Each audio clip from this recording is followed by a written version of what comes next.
Good morning and welcome to this Business Day dialogue in partnership with the Konrad Adenauer Stiftung, as well as the Ecumenical Foundation of Southern Africa. It is my pleasure to welcome you all. My name is Nompumelelo Runji, and I'm going to be moderating this important and interesting panel this morning. And the topic for our discussion is, can a country dogged by political crisis and poverty build a common vision and social cohesion? This is a very apt discussion because we have seen our country go into turmoil recently, and the recent protests and looting that we have seen across the country are the latest indication of a political crisis, and as well as a socioeconomic crisis. And we saw these protests across KZN spilling over into Gauteng and some other parts of the country. And while the spark was a political impasse, the effect was a social and economic crisis that destabilized communities and heightened tensions between different groups in our society. And the recent protests and looting that we saw are part of a wave of protests that we've seen in our country since 2004 and have been growing in frequency and intensity. And these violent protests and lootings have become almost a central expression of frustration and disillusionment by communities across the country. And so this morning, this conversation is very important because we need to tease out the reasons, the underlying causes of these tensions. And of course, there's this broad assumption that poverty is a key part of it. Another important element is inequality. South Africa remains the most one of the most unequal societies in the world.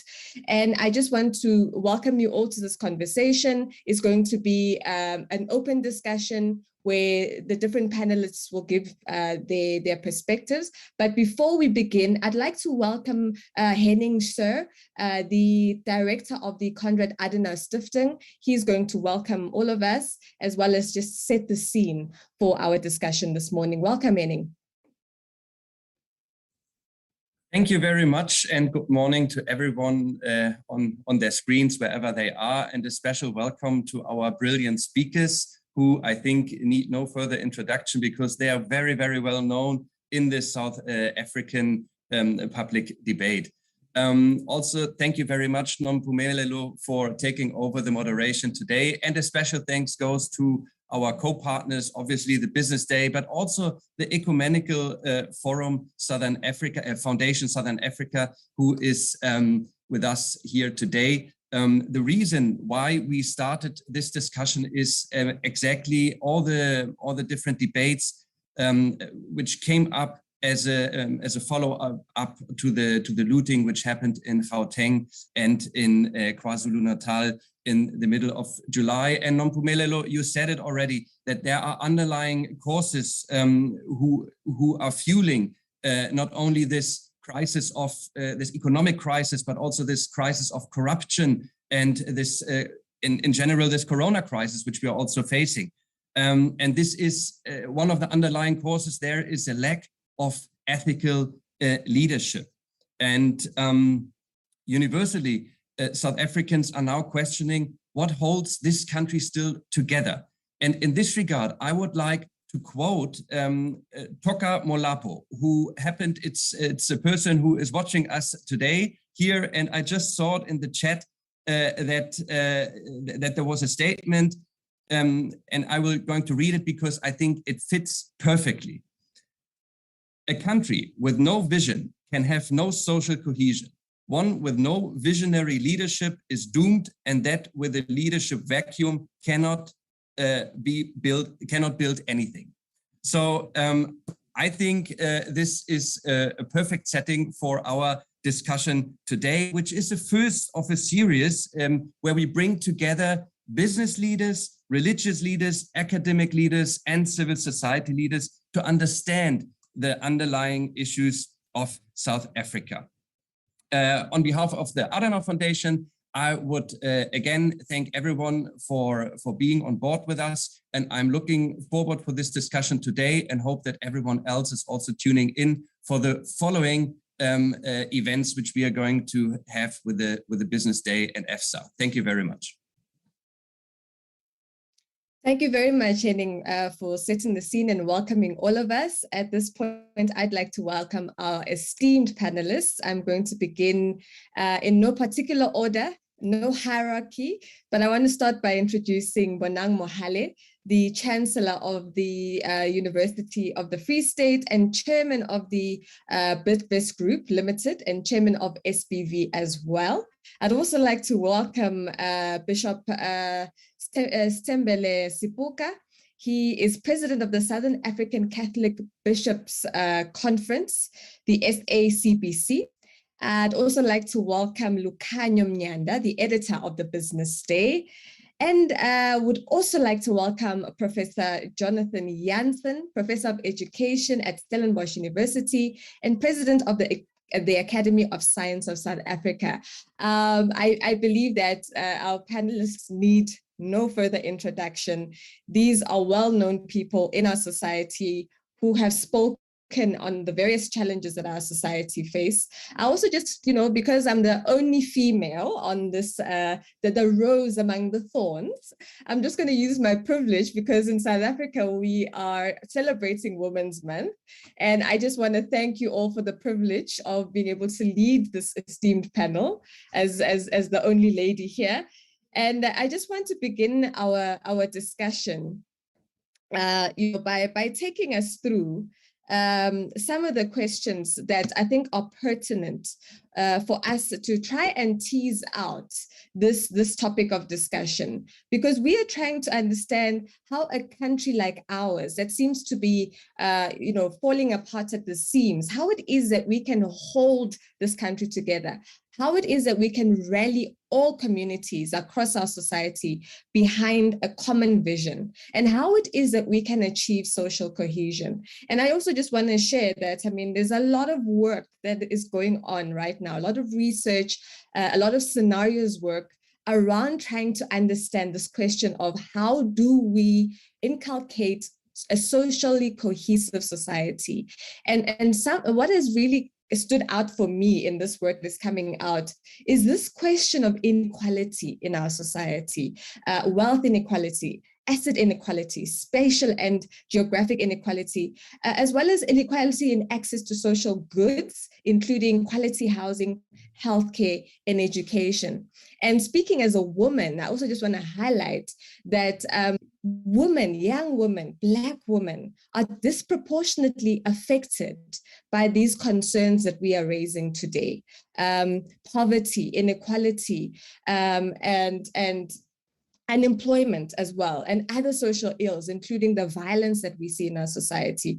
So I'm very excited that we're having this conversation about such a pertinent issue at such a pivotal time in our calendar in South Africa. And I want to start with Bonang on this one, just to talk about what the political role, if any, what role, maybe let me broaden it up and say, what role should business in South Africa be playing if we're talking about building a socially cohesive society? What role can business play in this? And how much so far do you feel that business has contributed, right? Because this is a dialogue that is trying to understand what the multi-stakeholder contribution to building the society that we're looking for, to building this common vision. So let's start there with that, Bonang. So business has a disproportionate voice and disproportionate resources. Business understands this notion of project management, how to deliver mega projects on time, on budget, and in full. And the role that they can play is to realize that if they thought what we learned in Ivy League's business schools, that the role of business is shareholder maximization, and they still believe that in the 21st century, then they are missing the mark. I think the role of business, first and foremost, is to ensure that we survive this pandemic. Because if we can survive, we are really profitable. Number two is to ensure that as business, we deliver this notion of shared value, because it can be that as business, we continue to be an island of prosperity in a sea of poverty, because we know that when business does well, society generally does well. Therefore, as business, we need to continue to do well by doing good. You see, as business, we shouldn't act like philanthropists where our communities are looking at us for some corporate social investment. They should be looking at businesses as customers, looking at our value chains. Because when businesses create jobs, it's not in and of itself.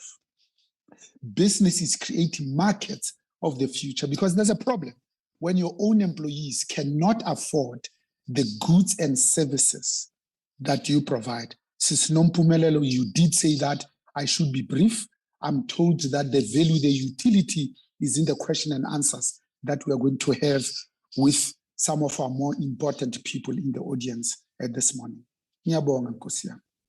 Thank you so much. I love what you've just said about, businesses viewing even their employees as an opportunity, investing in their employees as an opportunity, but also this idea of creating future markets. And I want to tease out a little bit as we go on with the conversation, this issue of businesses creating jobs and what it is that it seems to be the difficulty in that, because we are a country that is experiencing a jobs crisis, an unemployment crisis. Thank you so much, Bonang, for those opening reflections. I'm going to move on to Lukhanyo, who is today obviously representing the media as an important stakeholder in building the kind of society that we're looking to build. This is, media is the watchdog, really playing an important role in holding leadership accountable and informing society. And I just want to understand from you, Lukhanyo, what do you see as the role of the media as well, and the contribution that media can make to efforts that we are trying to make of building the society that we need to. We have seen how the media has been so critical, particularly in our recent history, in uncovering corruption, in bringing to light state capture. So could we just have a reflection from you on that? Lukhanyo?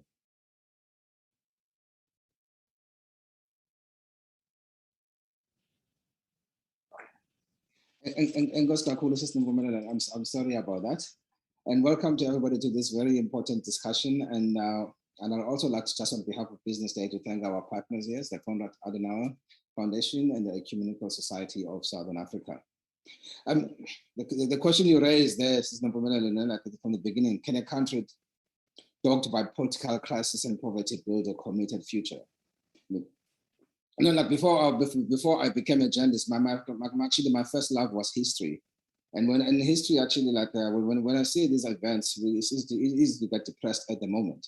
But sometimes when I look at history, and I look, for example, we have our friend Henning here from Konrad Adenauer, and I look at history of Germany in the late 40s, going into 50s. I look at the history of Japan. Japan just had this amazing Olympics that we were watching now. And I think to myself, what was an average Japanese person, an average German person thinking in 1945, 1946? Could they have foreseen the future that they've had? And so when I look at that, it actually it takes away a lot of the gloom for me, So one of the questions, so that the answer is obviously for me is yes. Otherwise, if we did not believe the answer was yes to this bigger question, none of us would be here. And there'd actually be no point. And Henning has brought in some of the issues there, what we need to do in terms of leadership, in terms of promoting a message, also a message of hope. And I think that's where the media comes into play there. I mean, you've mentioned the sort of obvious role in terms of holding power to account and exposing corruption. And that goes without saying. We will not be here today in a country that has problems, but still has hope, if it was not for the role of the media or even for the role of people like Bonang Mohale here. I mean, I was not in South Africa at the time at the late years of state capture, but when the bravery and of people like Bonang, like taking this story of state capture and telling it to the world and within South Africa and mobilizing resistance to it. I mean, it's something that we all should be grateful for.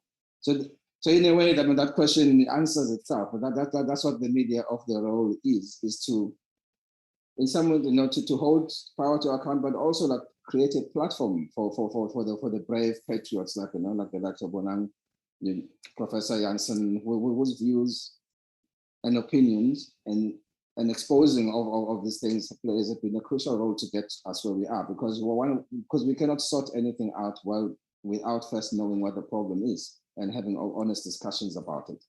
And I essentially see our role being there, because we cannot always be, as journalists, actively be involved in everything. And I cannot actively go out and get everybody now to go get a COVID vaccine, for example, but I can use my platform to make sure people are well informed and counter all the misinformation out there. So in a way, I don't know if that gives you the right answer, or like, sorry, like if I'm rambling too much, but that's my answer would be in broad terms, I think. Thanks, Lucanio. I think that is a very useful answer. I actually like the point that you make about a message of hope, facilitating and creating a platform for honest discussion and for the correct information, to be distributed.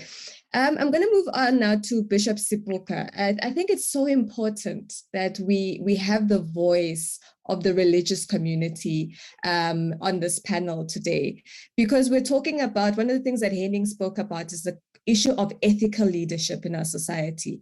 And one of the comments that he read as well spoke about visionary leadership. We understand, the role of the church, particularly to be almost like a moral compass for leadership, a moral compass for society. And I just want to get your initial thoughts, Bishop Sibuka, about the views of you as this moral voice in our society about what it is that is going wrong and what it is that can be done as we work towards a socially cohesive society. Thank you very much, Nkomelelo, and good morning to everybody. Thank you for having me here in this important discussion. The role of the church here, I think is threefold. The first one being a prophetic role, to point out those things that lead to poverty, because as it was indicated by Nelson Mandela one time, poverty really is man-made. So it is something that is not inherent in us, because God gave enough resources in this planet for everybody. And if the resources appear to be few, it is because there are some of us who have more than they need, and they acquire it, in wrong and unjust ways. So one of the role of the church in this situation is to be prophetic. But secondly, it is also to be formative as well, because perhaps the reason why people indulge so much, in material things to the extent of depriving their brothers and sisters, is that they don't have any spiritual depth. It begins, I think, with spiritual poverty in the negative sense, because the spiritual poverty on the positive part is to realize how much you depend on God and to trust in God and not into yourself. But the negative side of the spiritual poverty is to rely on things so that you find your meaning and value in accumulation of things, even if that means you trample the rights of other people. Because material things can never really fully satisfy, the human heart. Because as an Augustine once said, our hearts are restless until they find heart in God. We can get a lot of things, but we'll keep on accumulating. And that is why you find, stinking wealthy people continuing to amass things in a wrongful way, because they want to fill that hole, which can only be filled, by God. So as church, we need to play this formative role. And thirdly, not just to talk and to be prophetic and to teach and to form people, but also to be active as well as church in eliminating poverty. The church has always been involved in a fight against poverty, encouraging people to work, teaching people skills, engaging, in social welfare issues. And that is where I think as church we need to continue that tradition. The only pity is that sometimes the government tends to see us as a competitor when we are only making a contribution instead of seeing us as partner. The government wants to do everything, on its own. You'll recall, how some services were rendered by the church to poor people, clinics, hospitals, schools, health. And the church is continuing to do that. But in these days, it is hampered, by the lack of resources that the government is keeping to itself. I don't know why. I wish I could hear from them. Maybe if I say they want to shine, I would be unfair to them or unkind. But I don't know why they do that. So in short, those are basically the starting point for me in this discussion about the church. Thank you. Thank you so much, Bishop Sepoka. I think you raised some very pertinent points, and I'm starting to see a thread running through the contributions. But before I tease that out a little bit more, I want to invite Professor Jonathan Jansen into the conversation. Professor Jansen, you are a passionate educator. You have been passionate about, the transformation of our education sector. And of course, Bishop Sepoka spoke about, poverty being man-made. And I'm seeing issues here around how it is that we teach, our children, but how that education impacts on us as we move on and grow into becoming adults and how we contribute in society. Of course, all business people were once, in school.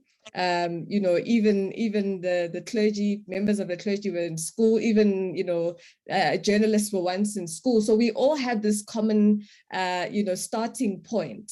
So, what would your reflections be as you weigh into this discussion at this point in time, particularly coming from that perspective as an educator and as someone who has really thought about the role and important role of education? Thank you very much, Mpumelelo. Look, there's not many ways out of poverty, and education is one of those few ways.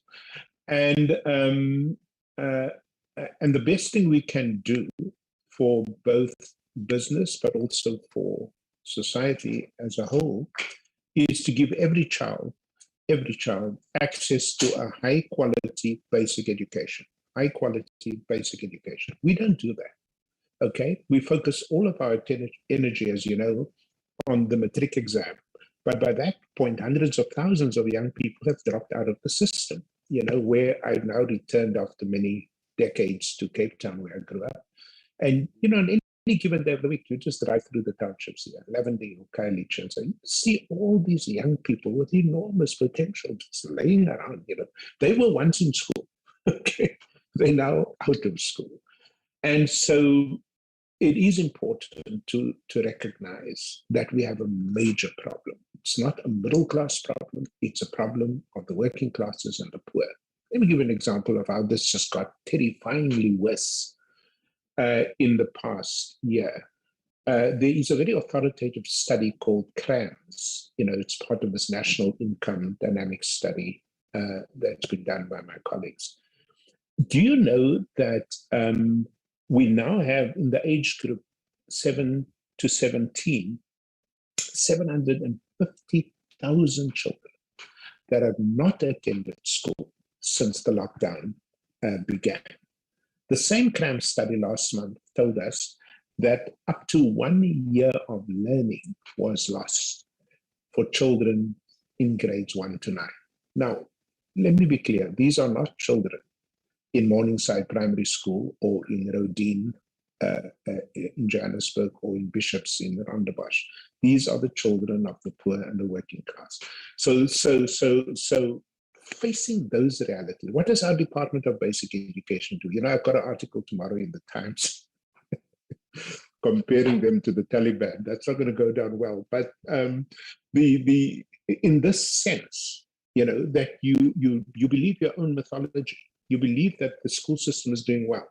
When you're really talking about the middle class, you know, we have this uninterrupted learning as a result of access to online infrastructures. So the best thing we can do for the world of work, the best thing we can do for Bonang at Bidvest, for, you know, the broader business community is just make sure, it's really simple actually. It's not complicated. This stuff is soluble. Just make sure that every child has access to a high quality basic education. But first you've got to get them into school and keep them there. Thank you so much, Prof. You know, it is quite interesting because, you know, government is not present in this discussion. So we can actually feel very free to actually share our perspectives and our views because government is pivotal to a lot of the things that we're talking about here. And so I just want to, you know, throw it you know, back to Bonang and ask about, I mean, you know, the government often says that South Africa's business sector is engaged in an investment strike, right? And is not supporting, you know, its initiatives, not really behind it.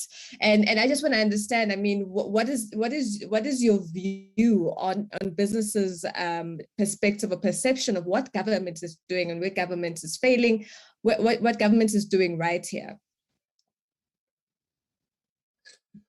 Well, first, I think let me agree with my colleagues, especially Professor Jonathan Jansen, in saying all of us are partners in this.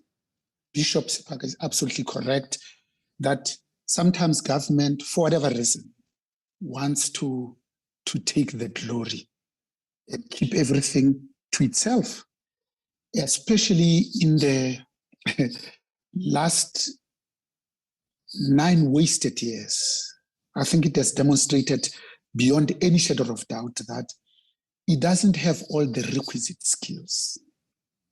My grandmother used to say, you know, we all begin to die when we are silent about things that genuinely matter. So politics determine business. Politics determines the level of education. Politics determines the type of society we should have. But there's a role for all of us, especially as social partners. So it's not true that business is on an investment strike. You see, business follows return on investment. If you don't give it regulatory certainty and policy stability, it will go where that is found in abundance. If there's $1 to be invested and you can get more from that dollar investing in market A versus market B, business will go to market A. And you see where business is thriving, even in communist countries, like China, for instance. And there will be in Cuba as soon as it opens up. It's not only in democracies, but look at how we continue to score our own goals, to cut our nose, to spite our face. The 2 weeks in July have at least taken us back 20 years in this economy. I never thought that in 27 years of our democracy, we will witness what we saw. The devastation was truly unprecedented. But what was even more shocking is to see a democratically elected government that has a mandated constitutional duty to protect its own citizens, fold its arms and do absolutely nothing. So some of what was destroyed will never be replaced, not even in 20 years. As I'm speaking to you, if I remember the figures, I mean, we are talking about more than 350 people that have been killed just in KwaZulu-Natal and Gauteng. 1,400 ATMs that have been damaged, 148 schools. It takes 10 years to replace those numbers of schools. 300 banks and post office outlets that were vandalized. 200 shopping centers looted and damaged. 11 warehouses, 8 factories, 161 liquor outlets, 3,880 stores were looted. The worth is probably 1.5 billion worth of stock that was lost just in Durban alone. 113 communications infrastructure that was significantly damaged. In KwaZulu-Natal alone, we are talking about 20 billion impact on the GDP. Nationally, that comes to about 50 billion.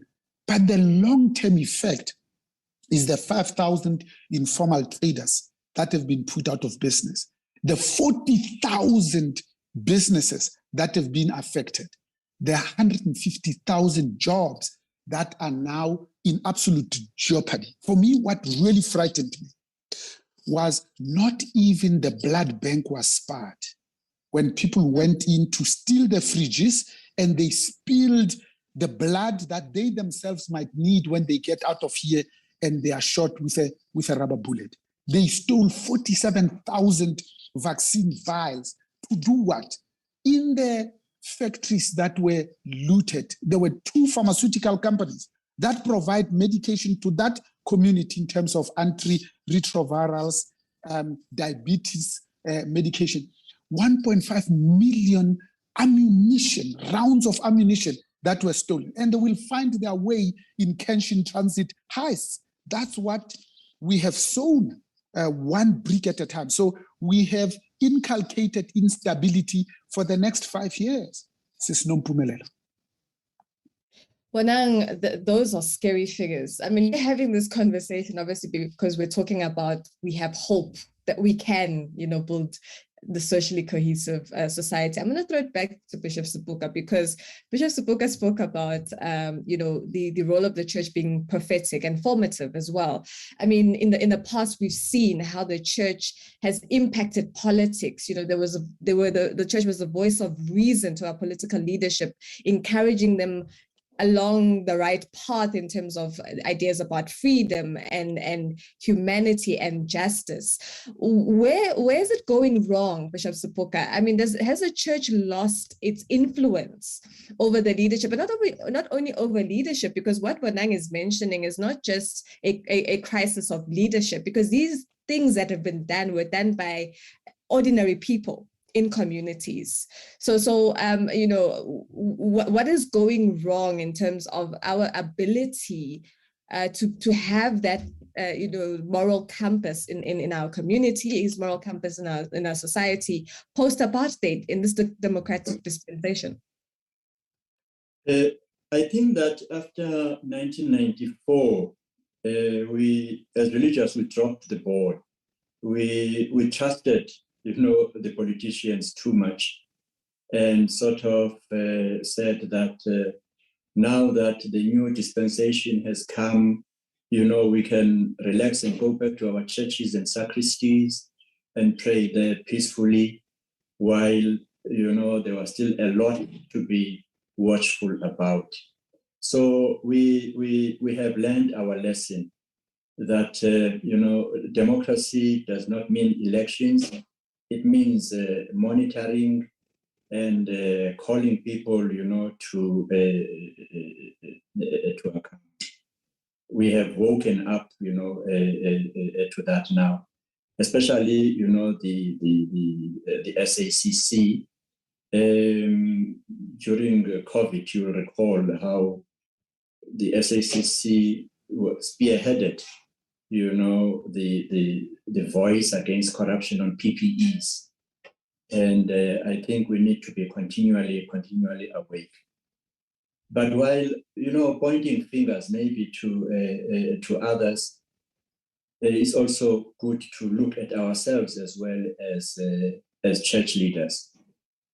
We have sort of become dissipated. Some of us, in our churches, we have become too spiritual and too individualistic in our view of salvation, that we are not concerned really with social issues.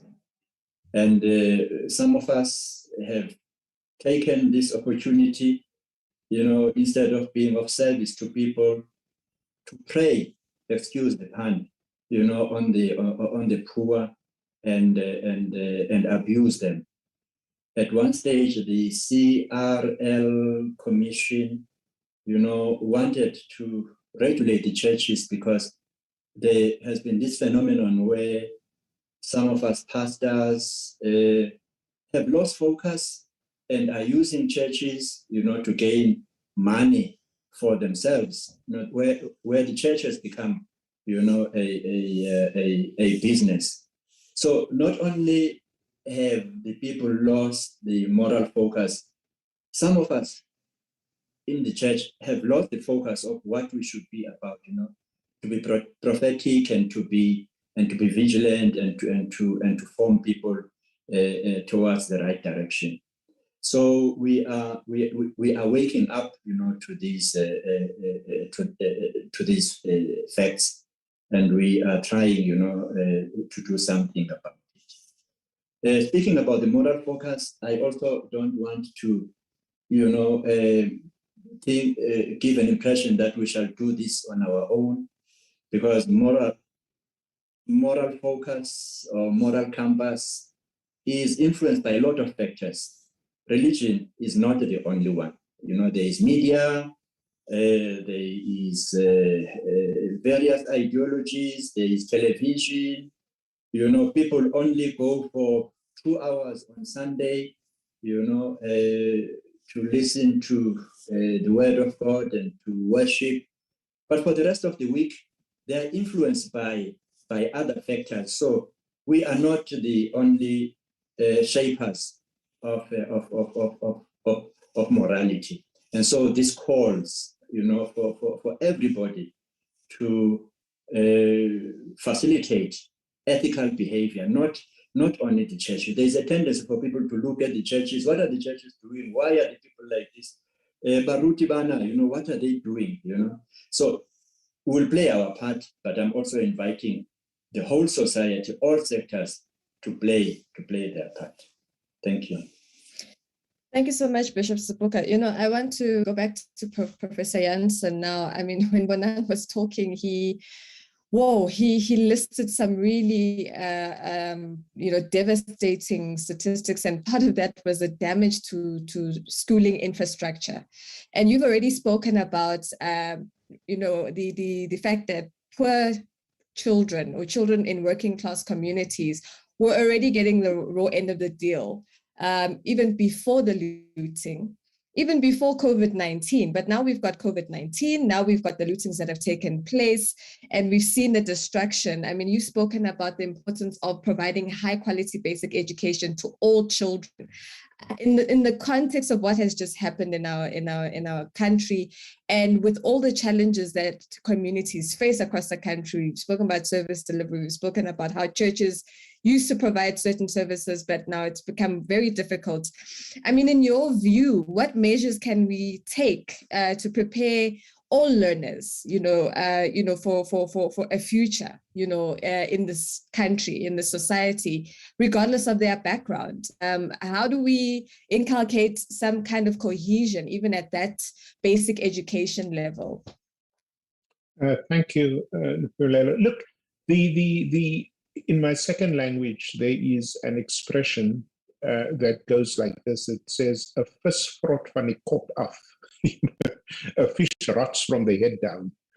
And when Bishop Sipuka so wisely spoke about ethical leadership, you can change a lot of stuff, whether it's in the corporate sector, in education, the church, take your pick. When the leadership demonstrates the value of education, the value of human life, the value, of just being alive, and we're not doing that. Think of life as humanity. Think of Americana. Think of so you can't imagine that the behavior of people in education is going to be different from the behavior of people in the broader society unless you have leadership. Look, I'm old enough to have met people who led in that way and changed hundreds and thousands of lives. How many of you remember a math professor who was a preschool principal in Pace, in Soweto, called Professor Kambule? He was in his very person. He was in his very person a leader that the children, the young people respected and followed. The teachers wanted to emulate him. I want to emulate him in the way I teach. And there are, of course, hundreds of such leaders. So when you can't even fix, for God's sake, a pit latrine toilet and give dignity to children in the Eastern Cape, you know how easy it is to fix a pit latrine toilet? It's really very easy. We've done it. On one of the boards that I sit on Toyota's education board, you actually can do it over a week, if you just take out the corruption. It's not difficult. But when children see a broken window pane, when children see a kid, taking a principal's watch out of shit, really, in a hole, the message we send is you don't matter, okay? So I don't think the problem is more technology. I don't think the primary problem is more resources. The late former Minister of Finance was right. Education doesn't need more money. Education just needs to spend the money that we do have in a way that makes a difference in the life chances of children. But for that, you need leadership. It's leadership, leadership, leadership.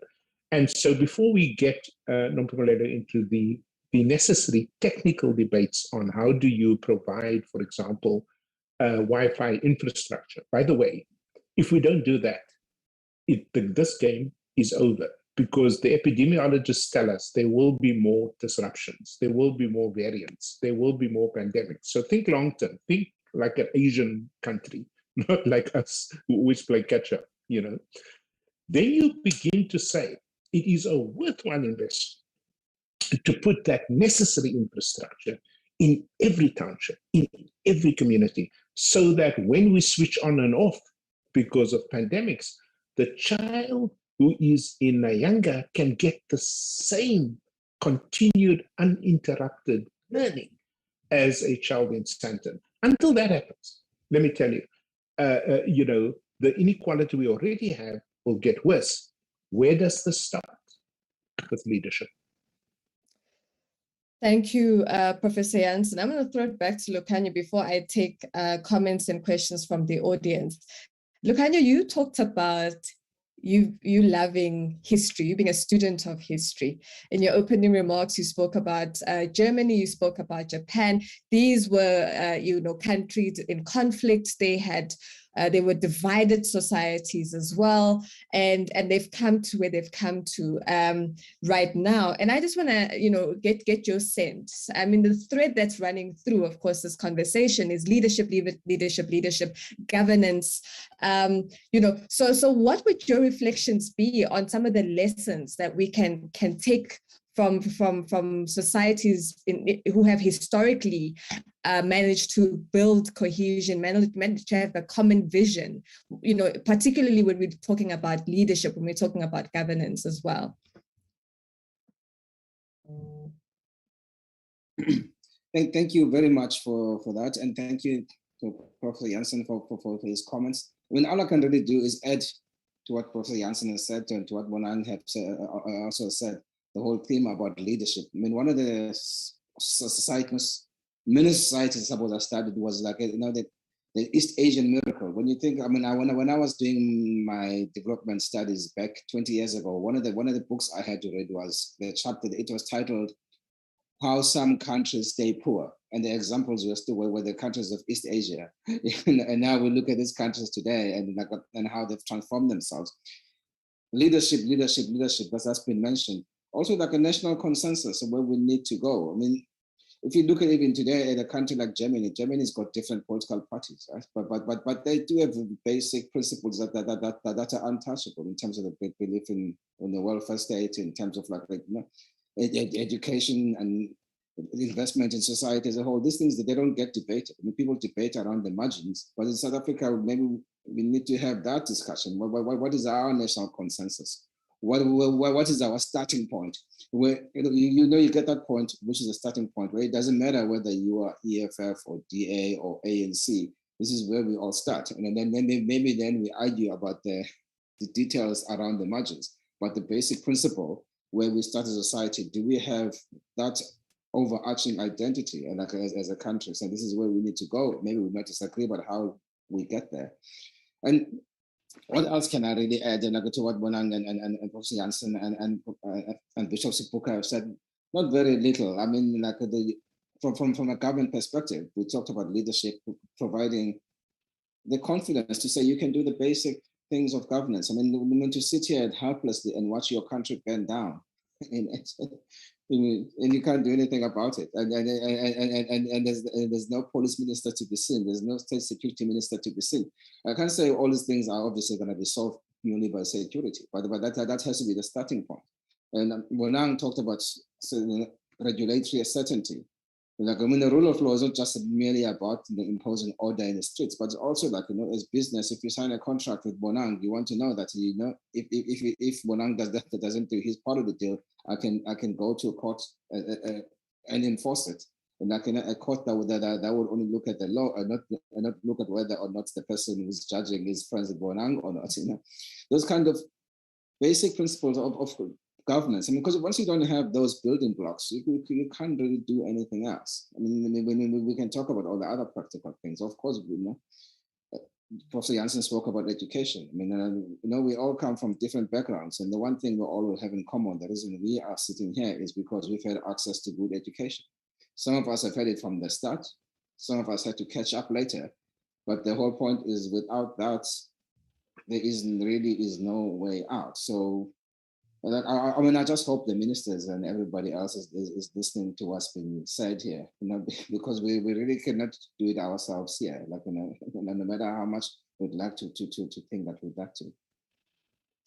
Thank you so much, Lucanio. Yes, I think it's very clear that leadership is a thread. In fact, the viewers that are listening to this webinar today are weighing in on this discussion, and I just wanted to share some of their comments, and I'm going to put some of the questions to the panel. From Litlache Mochidibane, sorry for messing that up, Mochidibane, he says, this is exactly what the doctor ordered. A zenithal moment of political rot, a deafening ideological bankruptcy, sharpened by personality contradictions, to reflect on clear and true common vision, fundamental to social cohesion. So basically he's saying this is a very good discussion that we're having. Then there's something from Jacqueline Kutzer, and she says political parties in South Africa always use elections to further racially divide our people for their own purposes. How can we address and stop this? How can we build a cohesive nation when the political parties keep trying to keep us apart? So that's a question I would like you as the panelists to take note of. Then there's from Zolani Sandiso, Zonyane, and this comment says South Africa, with its political socio-economic crises, can never have a common vision. That's proven by deep inequality. What we need is second generation of leadership, strong collaboration between public and private sectors, integrated planning, and to normalize governance, right? Then we've got a question from Duduzi Kwabe. He says, how do we counter false narratives resulting from fake news, which has led to the exploitation of the poor by political leaders and at times the mainstream media? I think, Lucanio, if you can take note of that one. Then we have from Kulegani. This is a comment. He says, Xolela Manu states, we should focus on the consciousness of Blackness as awareness of the humanity and circumstance of the Black experience in South Africa. Non-Guni citizens in our republic should learn the languages and culture of the Nguni. Ek ken Afrikaans, skryf en praat, bietjie sewe, bietjie kombees, and I do not think I am in the minority in being able to indirectly share a culture with Afrikaans native speakers. This starts creating a shared culture and lays foundations of social cohesion. I'm going to rush to another question, which says, this is from Sipo. Although a number of solutions have been mentioned, for example, high quality basic education, etc., what is the view on development and development policies? I think, Bonang, I'm going to give that to you. What is the view on development and development policies? Then we've got a question from Steve Rogers, who says, so why do we allow SATU to dominate education? Professor Jansen, I think that one we can put on your lap. And then from Joshua, a question for the panelists. A common thread seems to be a void of leadership and moral poverty, as the bishop put it. Where do we start in terms of attempting to inculcate principled leadership? Bishop Sipuka, I'm going to give that one to you. Where do we start in terms of attempting to inculcate principled leadership? And then this from Sipo. Thank you, Professor Jansen. But surely there must be a healthy balance between leadership and agency. We might be overemphasizing the top-down versus a bottoms-up approach. So that's for you, Professor Jansen. I think I've just seen another one from Johan, CDP, the CDP Church Liaison. He says, I comment as a concerned citizen, active in the church for 55 years, mission mobilization for 26 years, and community safety for 21 years. Many, many, many meetings, seminars, elections, promises, best intentions, international advisors, and lies later. We are in bigger instability, economic decline, and turmoil in South Africa than ever before. How can this be in a country where the statistics show that 79.8% of all South Africans call themselves Christians? So Bishop Sipuka, I think that one you can also handle. Let me start with you, Lucanio. Did I give you any question, Lucanio? Please go ahead. There was a question about the media and fake news. Thank you very much for that. I mean, the whole thing about fake news, I mean, that's one of the things that really distresses me, in fairness, I must say. Like, you know, when you think when social media first emerged in our lives, I mean, it was such a positive force, democratization force, and suddenly, like, you know, everybody could have their view out there, as opposed to have these gatekeepers, as editors, but on the downside, I mean, the negativity. I mean, like, I'm to the point where, like, I started to stay away from Twitter and these things, like, you know. There just is. I mean, I wish I could have a solution for it now. I mean, when we look at it, we're trying to fight COVID now. Like, it's 6 months ago, I think all of us here would have been attacking the government for not securing vaccines for the country. And now through this pressure, through the activism, the vaccines are here. And now we've got an opposite problem that we don't have demand. People are not taking the vaccines, and I think a lot to do with that is to do with the stuff you see on social media and the fake news, people saying they kill you, they give you COVID. I mean, we've got a battle in our hands, because, you know, this information, as the saying says, you know, how like a lie can travel however many miles before the truth catches up. Or, you know, because people like are getting this information from not just from Twitter, but they're also getting it from groups within, like, family groups on WhatsApp and things like that. which cannot actually even be monitored most of the time because these are private conversations. So in some ways, I mean, it's an upward battle, but I don't think we can ever give up. Like, I mean, our role as the media is to just keep fighting and keep making sure to use all our resources and all our passion to make sure that the proper information is out there. I mean, on the plus side, I think people have gained more trust in what you'd call old media over the last couple of years. I think what you've seen overseas with Trump and Brexit and the era of fake news, and people have also been aware that they can't trust everything they see on Facebook. So we are fighting back, and all we can really do is to keep fighting and to keep trying to make sure the truth gets out there and that people are well informed.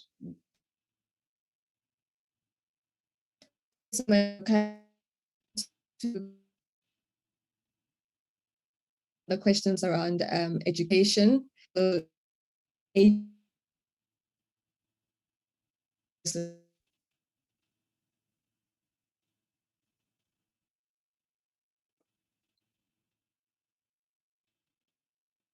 I'm not sure that.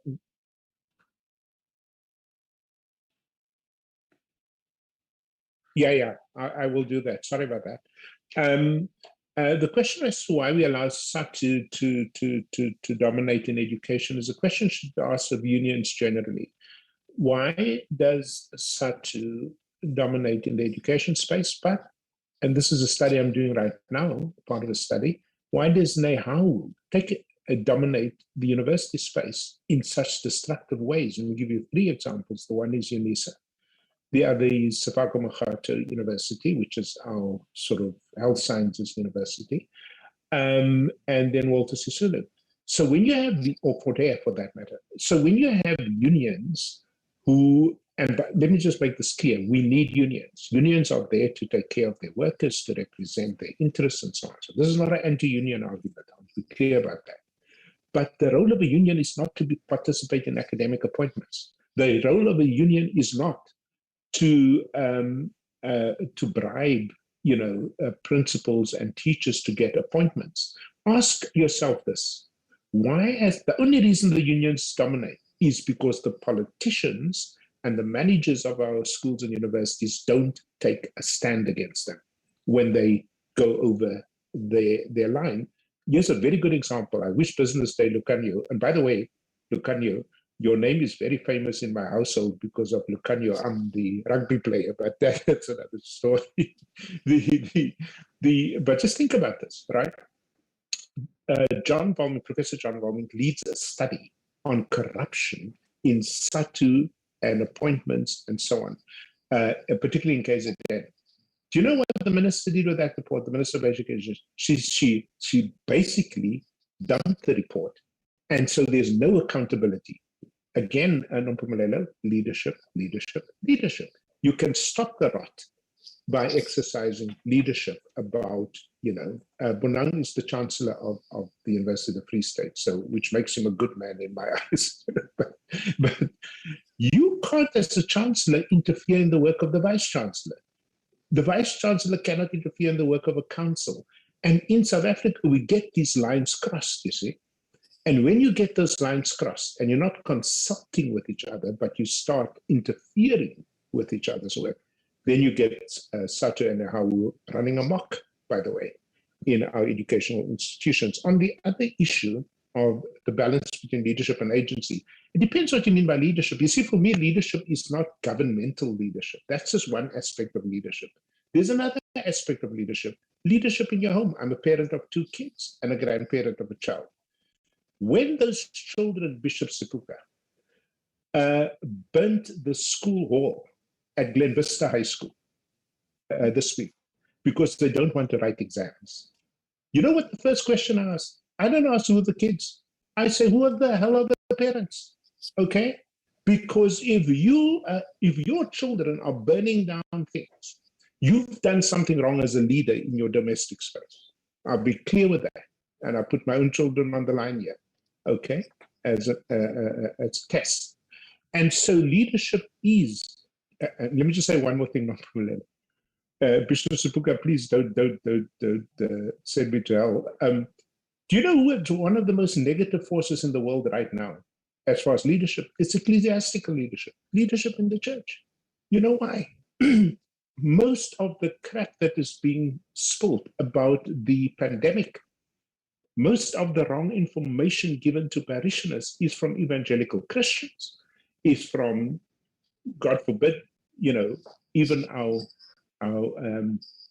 Chief Justice, who I respect otherwise, and the 666 and this kind of crap, and so on. So leadership is not just the government. Leadership is not just at the top. Leadership is all of us, okay, in our respective spaces where we have the privilege of leading.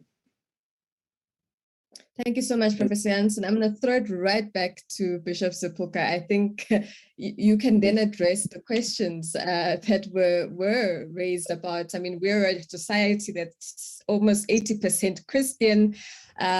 So can you please weigh in on that? Yes. I just want to re-echo what Professor Jansen has just said. It all begins in the family. Because you see, leadership is about values. It's about responsibility. It's about commitment. It's about mercy. It's about compassion.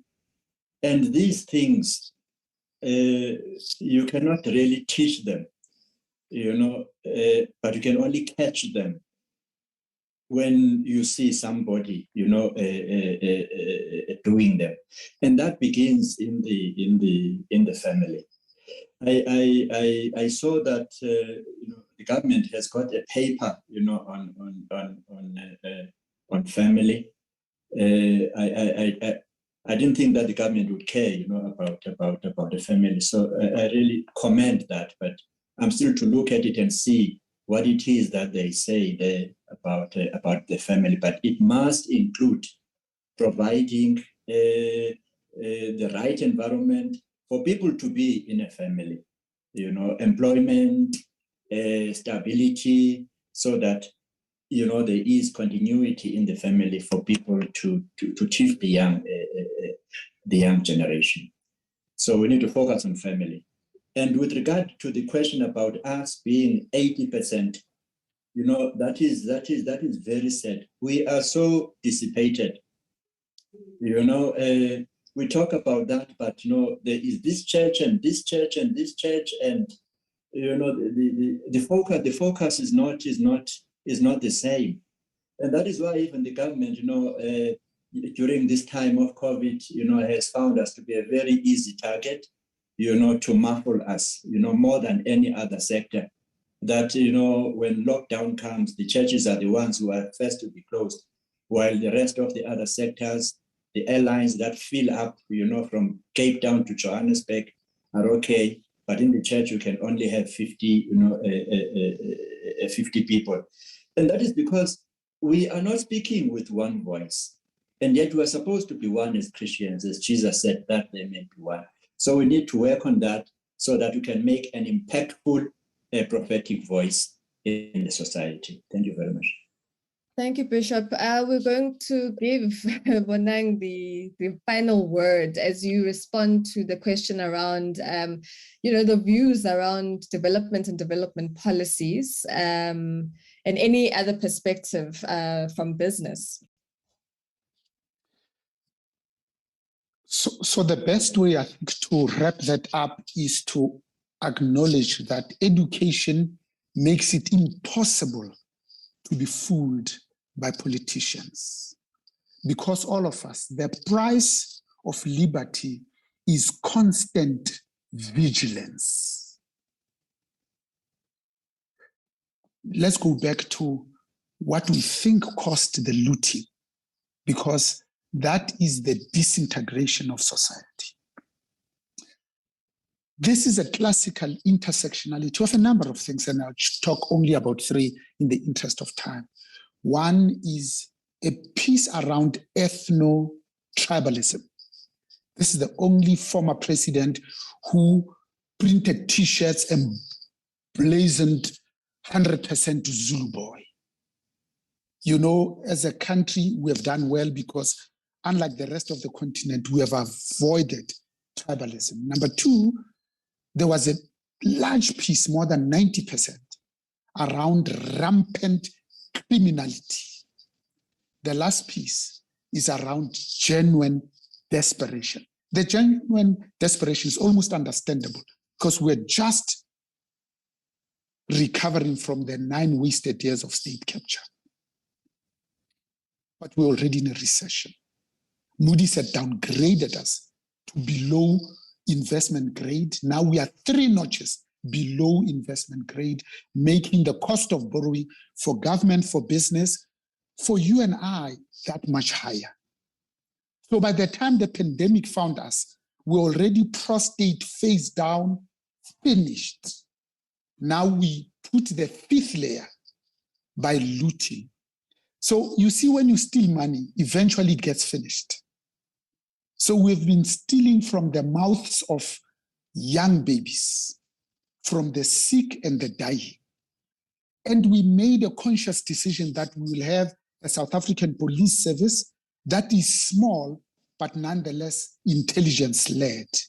We are 100,000 women and men short in SAPS. But instead of spending the money on intelligence, we added. So our police didn't have enough vans to respond. They didn't have enough tear gas canisters. They didn't have enough bulletproof vests. They didn't have enough rubber bullets.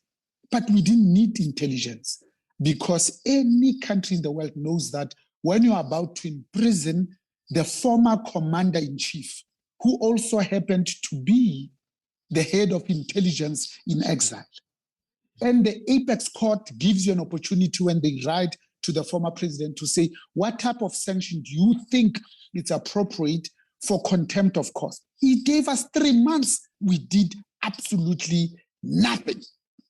My last word, you know, when one steadily burns the midnight oil, one gains access to the domain of knowledge and wisdom, the world of meaning, the world that cannot be conquered without a persistent crusade. That's why education matters. Oh, thank you so much to my esteemed panel. I think the way I can summarize this discussion is that it was leadership that brought us to crisis. It's going to take leadership to take us out of this crisis. And it's not just leadership at governmental level. We're talking leadership at societal level, at various levels in society. And I also just want to add this parting shot to say, you know, our late former President Nelson Mandela spoke about the way to judge a society is how it treats its children. And basically, I think what we can take from that is how it treats its most vulnerable. And right now in our society, it's children, it's youth, it's young women in particular, it's young Black females in particular as well, this being Women's Month again. And this is how, this is the indictment on our society right now. The way we are treating the most vulnerable amongst us is an indictment on the failures of leadership that we're seeing across our society.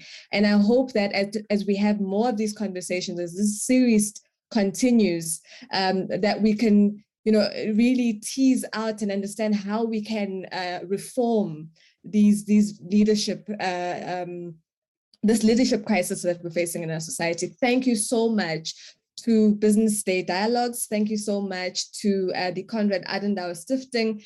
Thank you to the Ecumenical Foundation of Southern Africa for putting together this very pertinent panel discussion. Thank you so much to our panelists who have shared their insights and provided perspectives and possible solutions. And thank you so much to you, our viewers and our audience, for you who gave your comments, who gave your thoughts, the questions that you asked. And thank you that you are participating and that wherever you are, because you are leaders in your own right, you will make a contribution to us building and constructing this cohesive society with the common vision that we can all fall behind. Thank you so much. Wishing you a good day further. Signing off, your moderator, Nompumelelo Runji.